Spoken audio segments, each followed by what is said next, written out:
Assalamualaikum warahmatullahi wabarakatuh. Saya Andi Dabillah dari kelompok 5. Baik, di sini yang pertama itu saya akan menjelaskan beberapa tipe pengkabelan yang biasa digunakan dan dapat digunakan untuk mengaplikasikan Windows, yaitu yang pertama Thin Ethernet, yaitu adalah Thin Ethernet atau Thin memiliki keunggulan dalam hal biaya yang relatif lebih murah dibandingkan dengan tipe pengkabelan lain, serta pemasangan komponen yang lebih mudah. Yang kedua yaitu Thin Ethernet. Dengan Thin Ethernet atau Thicknet, jumlah komputer yang dapat dihubungkan dalam jaringan akan lebih banyak dan jarak antara komputer dapat diperbesar.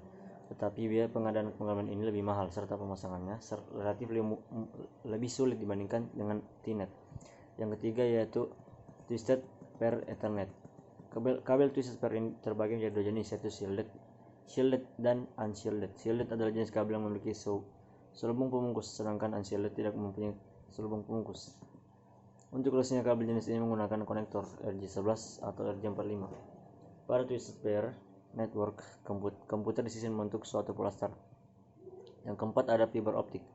Jaringan yang menggunakan fiber optik biasanya perusahaan besar dikarenakan harga dan proses pemasangannya lebih sulit. Namun demikian, jaringan yang menggunakan fiber optik dari segi keandalan dan kecepatan tidak diragukan.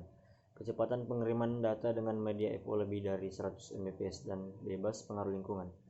Dan terakhir ada pengkabelan LAN menggunakan kabel UTP.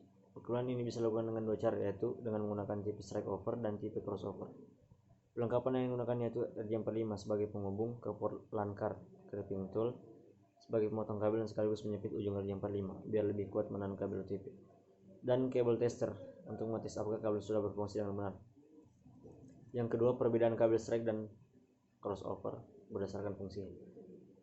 Kabel strike berfungsi menghubungkan dua perangkat yang berbeda, contohnya komputer dengan switch, komputer dengan router, komputer dengan modem, modem dengan switch, modem dengan access point, router dengan access point, dan juga access point dengan switch. Kalau kabel cross yaitu berfungsi untuk menghubungkan dua perangkat jaringan yang punya fungsi sama, contohnya komputer dengan komputer, switch dengan switch, hub dengan hub, dan lain-lain.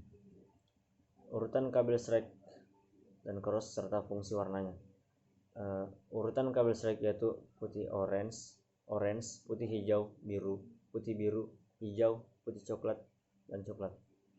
Urutan kabel cross yaitu putih orange, putih hijau, biru, putih biru, hijau, putih coklat, coklat.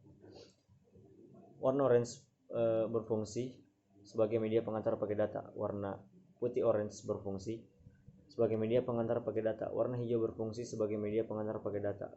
Warna putih hijau berfungsi sebagai media pengantar paket data. Warna biru berfungsi sebagai media pengantar paket suara. Warna putih biru berfungsi sebagai media pengantar paket suara. Warna coklat berfungsi sebagai untuk mengantarkan tegangan DC. Warna putih coklat berfungsi untuk mengantarkan tegangan DC. Yang terakhir, kemudian ada cara kerja LAN tester dan urutan lampu. Cara menggunakan laser yang pertama yaitu masukkan atau colokkan konektor salah satu ujung kabel OTP pada port TX Indux Tester.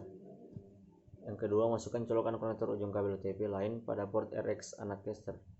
Dan yang ketiga, LAN tester dengan menggeser saklar ke posisi auto.